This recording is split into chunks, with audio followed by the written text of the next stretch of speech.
Howdy, my name is Brian Foley. I'm a criminal defense lawyer here in Conroe, Texas, and I represent folks who've been accused of a crime in Houston, the Woodlands, Conroe, and the surrounding areas. Today we're continuing our series of videos here on the dirty little secret of criminal law, and today's offense is going to be aggravated assault with a deadly weapon, family violence. So what is an aggravated assault family member, deadly weapon, or deadly weapon family member? Well, it is all part of Chapter 22 in the Texas Penal Code. It's anytime somebody threatens another person with a deadly weapon. That means no injury is required. No physical contact is required. Any threat and use of a deadly weapon is going to factor in there. So then the question is, what is a deadly weapon? The Penal Code defines a deadly weapon as a firearm, so any type of firearm is automatically a deadly weapon.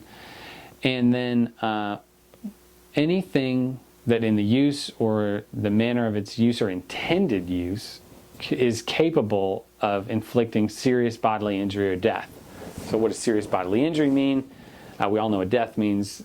Serious bodily injury is some type of protracted loss of physical ability or permanent disfigurement. So like, a cracked rib is not going to be considered serious bodily injury.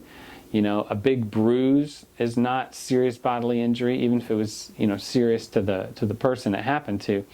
But something like, we're talking about like a broken hip, a broken femur, something that puts you out of commission for a long time, a fractured skull with a concussion, something like that. That is serious bodily injury.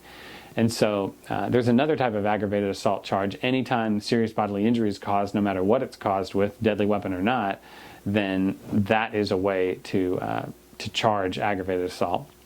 But in an aggravated assault family member deadly weapon charge, it means probably no harm was caused at all. And so, again, it's going to be any kind of a threat. So pointing a gun at somebody and saying, I'm going to shoot you, taking a machete or some other very large knife clearly capable of causing serious bodily injury or death, those types of things would be considered a threat with a deadly weapon. And if it puts the person in fear of serious bodily injury or death, then that is what you're going to have when you're talking about an aggravated assault deadly weapon.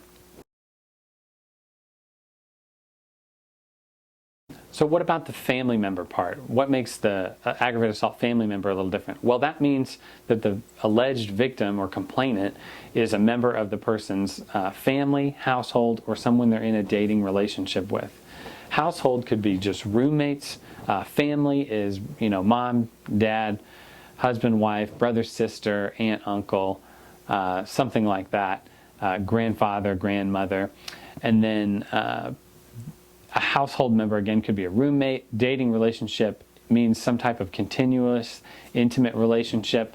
A one-night stand has generally not been considered to be a dating relationship, but a continued dating courtship or something like that that's occurred over a few weeks probably would be. So what is the punishment for an aggravated assault? It is a second-degree felony. It is up to 20 years in prison, a minimum of 2 years, and up to a $10,000 fine. Now there's still a chance, especially in a family violence case, that there's some kind of probation, or maybe the case is reduced. It could be reduced to a Class A misdemeanor family violence. I've seen that. It could be reduced to a terroristic threat family violence, which is another type of Class A misdemeanor involving a threat, but not a deadly weapon. And so if there's some issue or legal problem with the proof related to the deadly weapon aspect, or really its use or the way it was exhibited, or maybe the deadly weapon that was exhibited was a knife, but we're talking about like a very small, like Swiss Army pocket knife, and the subjects were very far away. Perhaps the way that it was used in that case really wasn't a deadly weapon. Maybe it was just a regular threat. And so if those can be successfully argued, it could reduce that punishment from the felony down to a misdemeanor. So what is the dirty little secret with aggravated assault family member cases? That is that it is such a large punishment range, 2 to 20 years, that it can seem very, very scary. And the dirty little secret is a lot of folks can be scared by this, but it is probably the most likely aggravated assault or felony charge to get reduced down to a misdemeanor. It doesn't happen in every case, and every case has its own ups and downs and its own difficulties. But aggravated assault family violence is probably one of the more likely felonies to get reduced down to a misdemeanor, because there's always a difficulty in proving what's happened, and the family relationship dynamic makes things very difficult for the prosecution.